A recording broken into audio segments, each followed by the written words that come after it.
¡Wow! Pues hemos llegado al final del Antris con 63 capítulos y casi 50 horas de lectura. Y la verdad, la he gozado un montón y espero que ustedes también. Antes que nada quisiera compartirles cómo surgió este canal. Pues bien, hace algunos meses, al saber que mi mamá estaba perdiendo la vista, me ofrecí a leerle. En primera, para que no se deprimiera. En segunda, porque siempre me ha gustado leer y en tercera, por compartir algunas historias juntas. De ahí creció la idea en un grupo de invidentes y amigos y finalmente llevé a la conclusión de que no importaba nuestra condición, si somos invidentes o si vemos bien, o nos gusta leer o si preferimos que nos lean. Lo que sí creo es que con el tiempo hemos perdido la capacidad de imaginar y nos hemos hecho muy visuales y nos conformamos o aceptamos toda la información que nos dan, si es a través del cine, los medios, las redes sociales, etcétera. Y siento que hemos perdido, si no es que bastante, la capacidad de crear. Sí, nuestras propias historias y quizás parecerá algo sin importancia, pero con el tiempo descubrí algo que creo que era vital, porque creo que el ser humano tiene un gran potencial para crear su propia vida. Nació con esa libertad y antes de vivirla, alguien la tuvo que haber creado. ¿Y quién mejor que nosotros mismos, protagonistas de nuestra propia historia? Quiero que sepas también que la elección de los libros está basada en excelentes reseñas, que nunca antes los había leído, que es lectura a primera vista y que no está editado. Por lo que te encontrarás con algunos errores de dicción, acentuación y un poco de lengua trabada, misma que decidí dejar así para darle prioridad a la expresión y no tanto a la perfección, ya que me gusta la idea de plasmar una lectura fresca y espontánea. Además, el tiempo y las atmósferas están dirigidas por la música que va corriendo, algo así como intentar surfear sobre una ola musical. En fin, lo más importante, tratar de sentir o vivir las historias. Por otro lado, he decidido no monetizar el canal. Me parecería odioso de repente ir siguiendo una lectura y que te corte la inspiración con un montón de anuncios.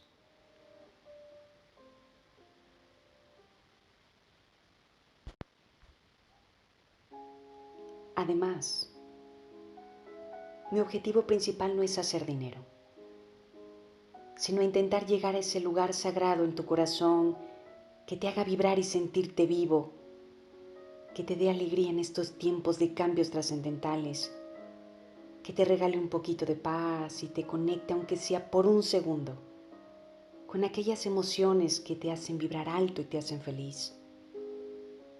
Por mi parte, seguiré disfrutando de todas las historias y las seguiré compartiendo con todos aquellos que resuenen con este canal y me encantará leer sus comentarios y seguiré aprendiendo de todos. Si aún así crees que en algo te ha motivado, gustado la lectura o simplemente te nace regalarme algún donativo, te lo agradeceré de corazón. Recuerda que no es ninguna mensualidad ni te comprometes a nada. Simplemente será una muestra de agradecimiento por el tiempo y la energía dedicada a la lectura. Y una sorpresa que con mucho gusto recibiré de tu parte. Gracias por acompañarme en esta aventura. Pues bien, habrá que ver en qué acabó el Antris.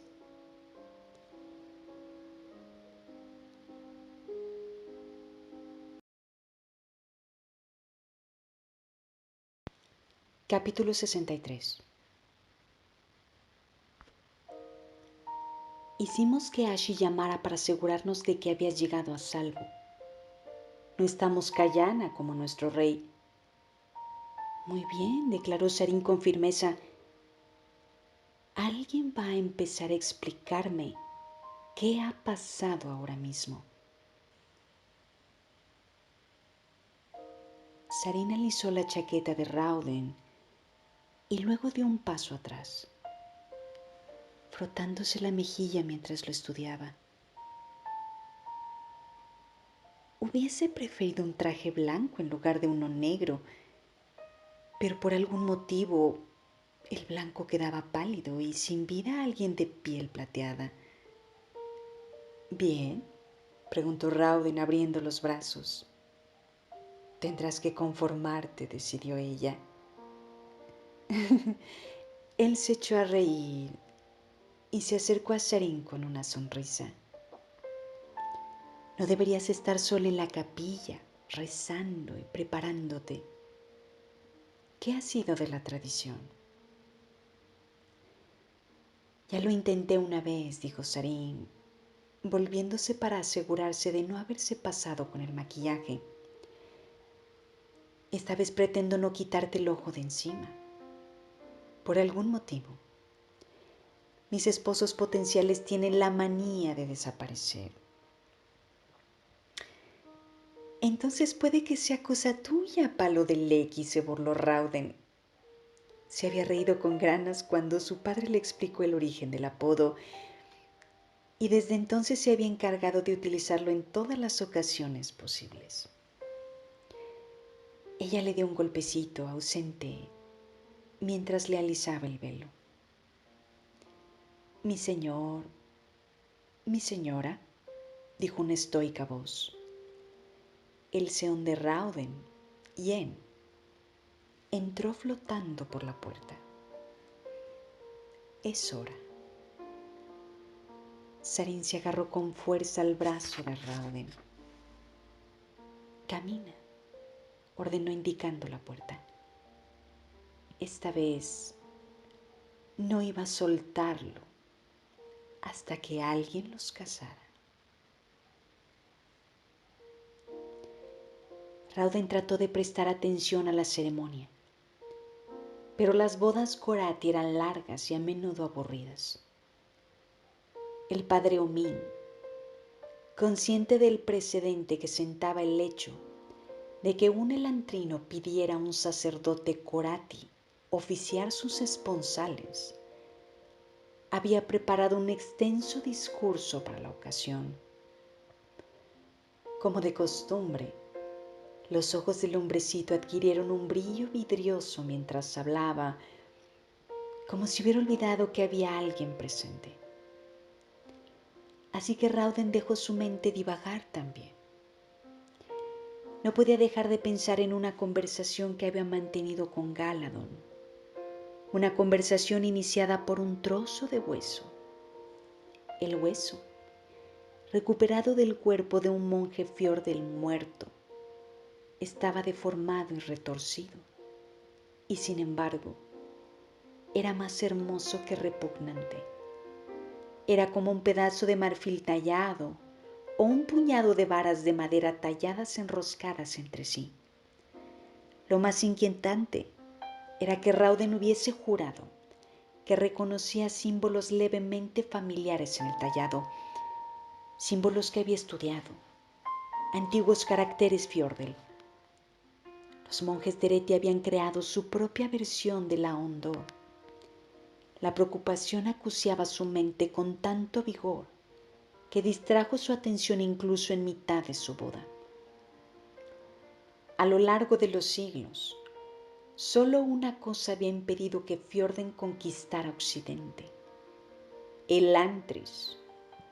Si el Wyrn había aprendido a acceder al Dor, Rauden no dejaba de recordar a Dilaf y su extraña habilidad para resistir e incluso destruir los Saones. Si unos cuantos monjes más hubieran poseído ese poder, entonces la batalla fácilmente se hubiese decantado a su favor. La burbuja de luz familiar de Yen flotaba al lado de Rauden. La restauración del Seón casi compensaba a los queridos amigos que Rauden había perdido durante la batalla final por recuperar el Antris. Karata y los demás serían añorados. Yen decía no recordar nada de su época de locura, pero había algo un poco distinto en el Seón. Era más silencioso que de costumbre. Estaba aún más pensativo. En cuanto tuviera un poco de tiempo, Rauden planeaba interrogar a los otros elantrinos con la esperanza de descubrir más sobre los eones. Le preocupaba no haber descubierto nunca en todos sus estudios, lecturas y prácticas exactamente cómo habían sido creados los eones. Sí, de hecho, eran creaciones de la Ondor.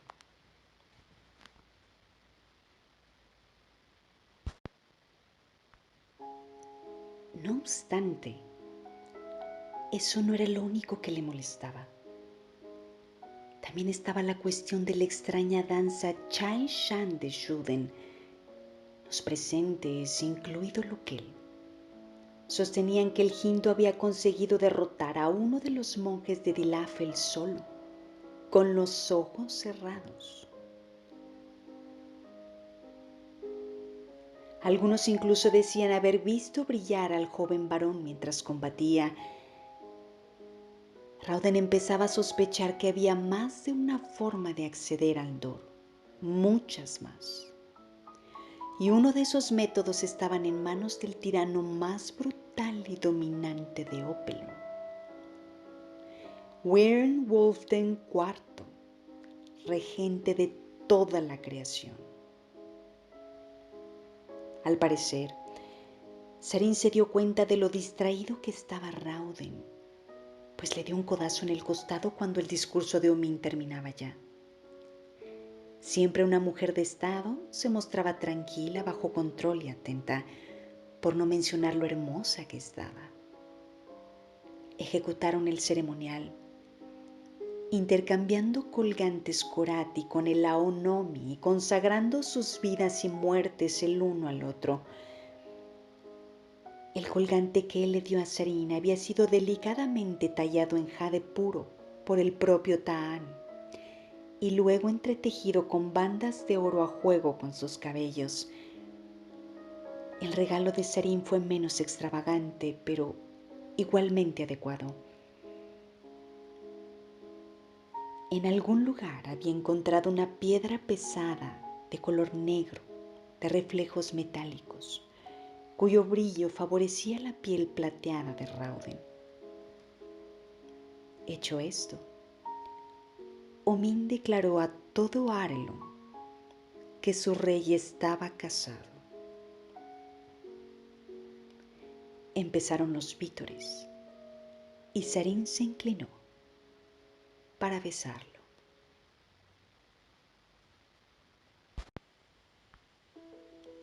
¿Es esto lo que esperabas?, preguntó Rauden. Dijiste que habías deseado que llegara este momento toda tu vida. Ha sido maravilloso, respondió Sarin. Sin embargo, hay una cosa que he deseado más que mi boda. Rauden alzó una ceja y ella sonrió con picardía. La noche de bodas. Rauden se echó a reír, preguntándose dónde se habían metido él mismo y Arelon al traer ahí a Sarin. El día era cálido y soleado, en completo contraste con el día del funeral de Yadon. Sarin se encontraba en las afueras de Cae, contemplando el túmulo del antiguo rey. Todo por lo que Yadon había luchado había cambiado. Elantris había sido revitalizada y la servidumbre declarada ilegal.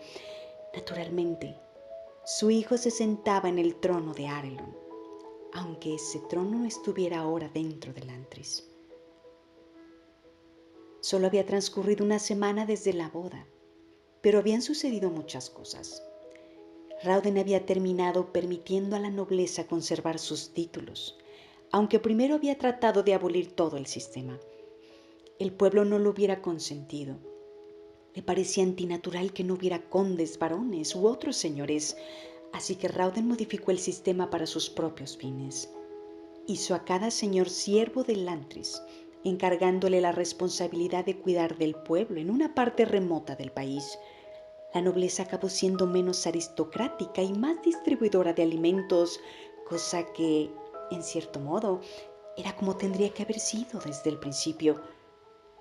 Sarin observaba hablar con Shuden y Lukel, su piel brillando a la luz del sol. Los sacerdotes que decían que la caída de Lantris había revelado la auténtica esencia de sus habitantes no habían conocido a Rauden. Esa era su verdadera esencia, la bengala brillante, la poderosa fuente de orgullo y esperanza. No importaba lo metálica y reluciente que se hubiera vuelto su piel, nunca sería comparable al resplandor de su alma. Junto a Rauden se encontraba el silencioso Galadón, su piel brillando también, aunque de un modo diferente. Era más oscura, como hierro pulido, un resto de su herencia Dúladen. La cabeza del hombre seguía siendo calva. Cuando le preguntaron por esa peculiaridad, Galadón simplemente se encogió de hombros como era de costumbre y murmuró: «Me parece bien. Soy calvo desde que cumplí los 30 años. ¿Colo?» Detrás de Rauden y Lukel, Sarin distinguía la forma plateada de Adien, el segundo hijo de Daora. Según Lukel, la Shauda había alcanzado a Adien 5 años antes, pero la familia había decidido ocultar su transformación con maquillaje para no arrojarlo en Lantris. La verdadera naturaleza de Adien no resultaba más desconcertante que la de su padre.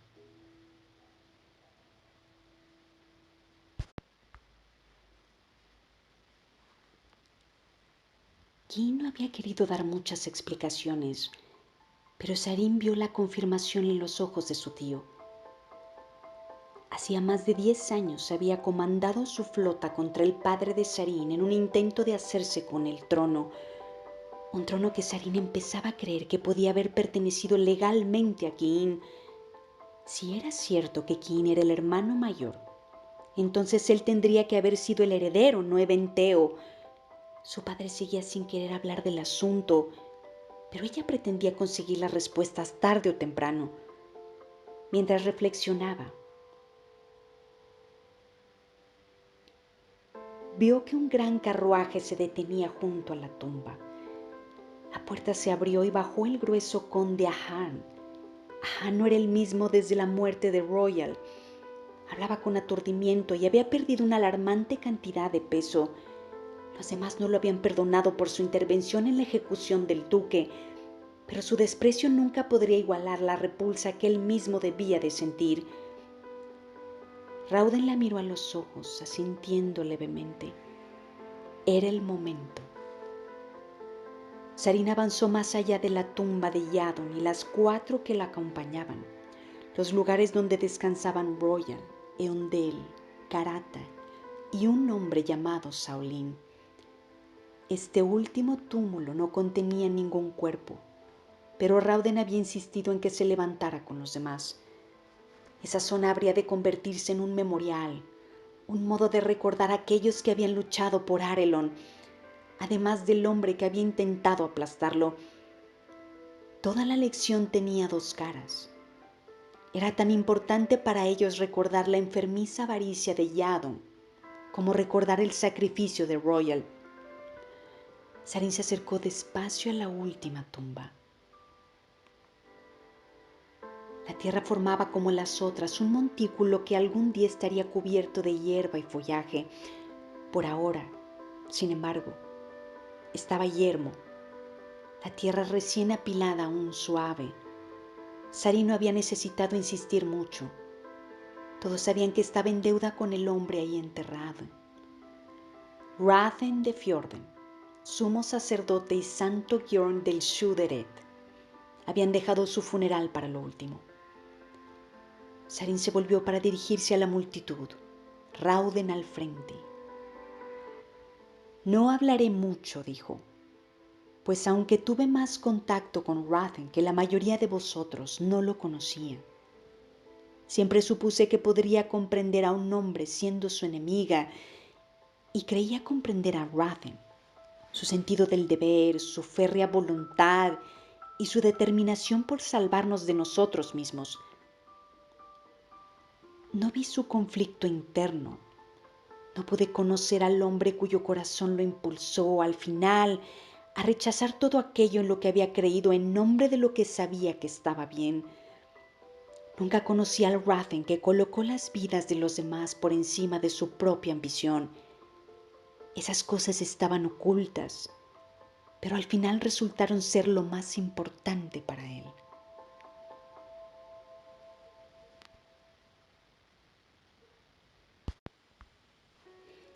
Cuando recordéis a este hombre, no penséis en un enemigo. Pensad en un hombre que anhelaba proteger a Arelon y a su pueblo. Pensad en el hombre en que se convirtió, el hombre que salvó a vuestro rey. Mi esposo y yo habríamos sido asesinados por el monstruo de Dacor si Rathen no hubiera llegado para salvarnos. Lo más importante de todo, recordad a Rathen como el que dio la vital alerta que salvó la flota de Teod. Si la armada hubiera sido destruida, entonces os aseguro que Teod no habría sido el único país en sufrir. Los ejércitos del Wyrn hubiesen caído sobre Arelon, con el Antris o sin ella, y todos vosotros estaríais luchando por sobrevivir en este momento. Es decir, si estuvierais todavía con vida.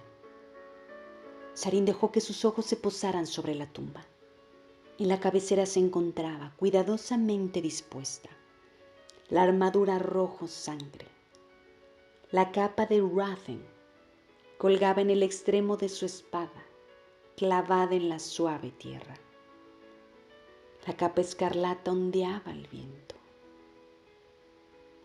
No, dijo Sarin, cuando habléis de este hombre, que se sepa que murió para defendernos, que se diga que, al final y al cabo, Rathen, Gjorn del Shudere, no fue nuestro enemigo,